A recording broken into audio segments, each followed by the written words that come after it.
So we're back. I know it took a while. I think I did that challenge, it was a few months ago, and now it is 30 something degrees. We're in the almost winter time now, and I'm back finally doing the back 9.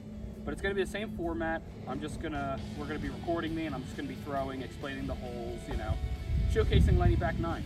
So to start, we got hole 10 here. It's a 273 foot par 3. We have to kind of go up, straight up the hill.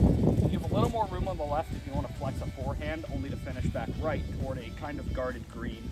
You guys will see when we get up there, but I'm going to go with my Z-Force. Also, a lot of my discs changed because it's been a while since I've done this. So we're going to go Z-Force on a flex line, kind of past that skinny tree in the middle there, and we're going to see what happens.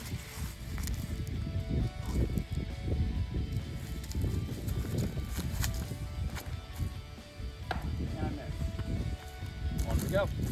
All right, so what's gonna happen, we're gonna do a disc flip to hold my mark. Y'all can yell at me for that if you want. But I'm obviously off the fairway. You can pan over here. That's the fairway you're supposed to make. So what I'm gonna try and do is I see a gap in the trees here, so I'm gonna take my walker and try to just throw a flat forehand to try and steer through this gap and hopefully get up to the pin. Oh my gosh. Same thing again, walker, I missed my line, so at this point I'm gonna try and save bogey.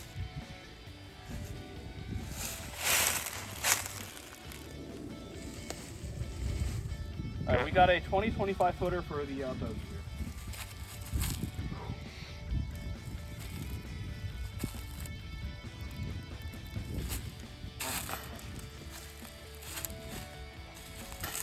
Player 2 didn't even know. Yeah, good. All right, that was a little bit of a tough hole, but that's okay. We're on hole 11 now. It's a pretty simple par 4, 360 feet. What you're seeing basically is the fairway you see in front of me. It just kind of keeps bending left on a steady like hyzer line. So that's exactly what I'm gonna do. I'm gonna try and just hit the gap on hyzer and just let my disc push up, and it should give me a good spot to attack.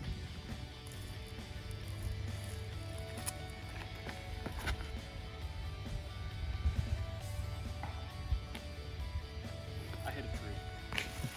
Good. All right, so we landed here in front of the stump. I'm about 150-ish feet away from the pin. So I'm going to try and do something similar, just a little soft hyzer. I'm going to be throwing an armadillo now. And just try to sit within circle to give myself a putt out.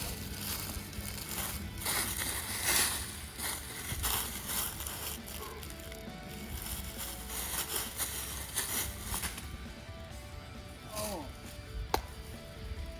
Guess I can miss that one. The tricky part is getting behind your lie when I want to straddle out right to give myself a better look at the basket. Actually, if I do this, there we go. No, should be able to at least give it a little bit of a dip.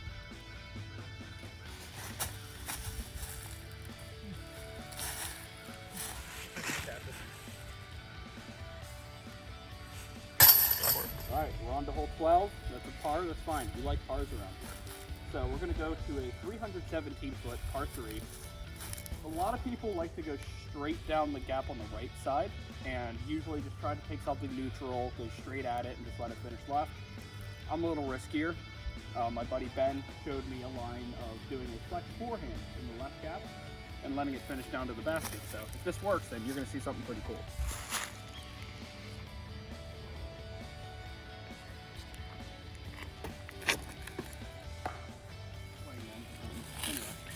All right, so kind of chipped off a tree, not a great shot, but we have a pretty open gap in front of me here.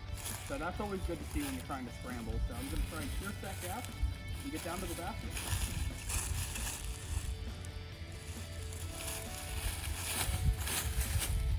Hold it.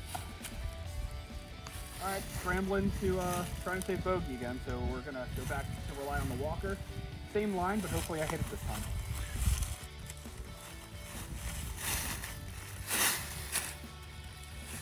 A little.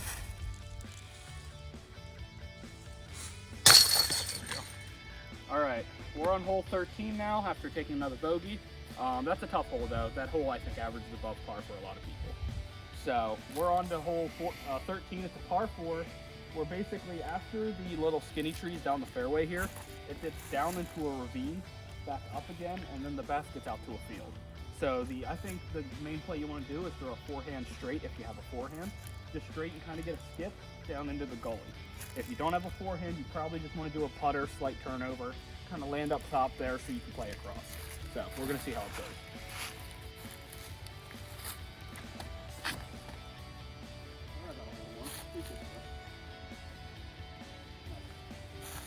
Kind of like that. Well, here we go. We landed right in the gully. So now we have just a little pitch up the hill, probably 110, 120 feet away. So we're going to take a penny putter, hopefully just throw it at the basket. We'll see what happens.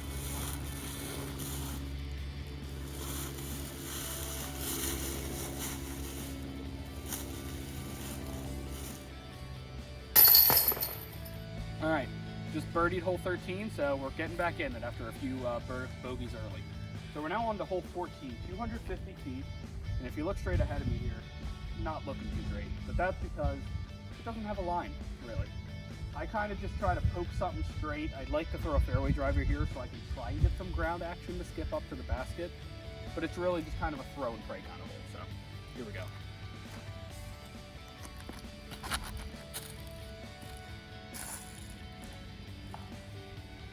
The last tree. Good. All right, so we kind of got the tree in my way. I hit like the last few trees before actually making it to the basket.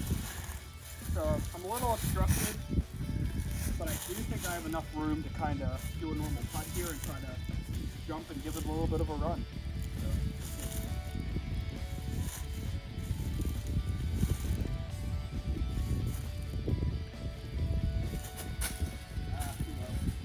But that's a par.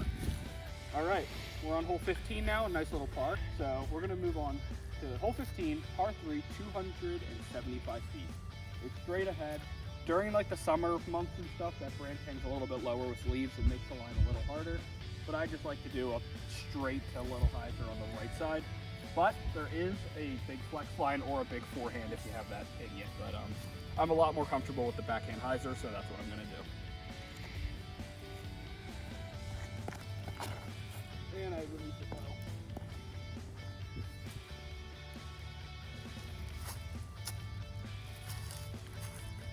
Ooh, run. All right, we're on to hole 16. It's a par 3, 231. And it's kind of tough to see, but it's kind of around the corner here with the path being OB. So you can't go too long, you kind of have to hold.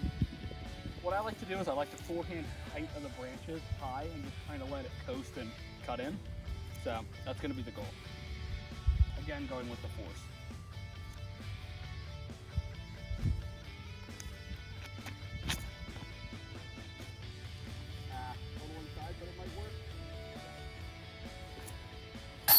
Nice putt.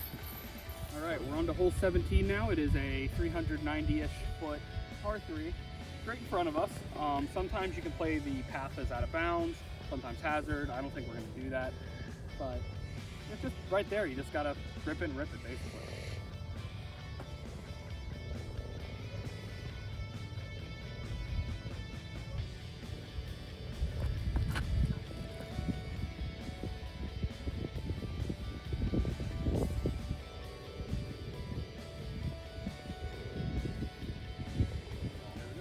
All right, so we got a nice little approach here with some left to right wind though, so I'm going to try and get some air and kind of throw it flat straight at it and hope it just kind of holds. But that's my thought process. Little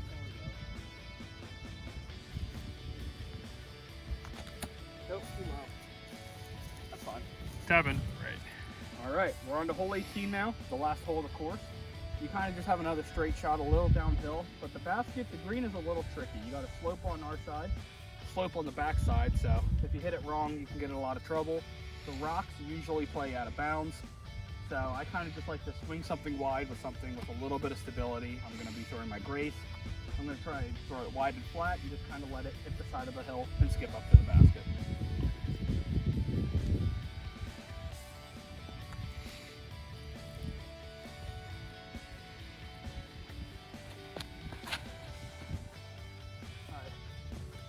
Turned it a little bit, but that's okay. That's a putt. It's a great shot. A bit of a dangerous putt because it kind of drops off right behind the basket. So if you're not comfortable with any kind of putt, you should definitely lay up. But I'm an idiot, so I'm going to run it. And if I make it, that's pretty cool.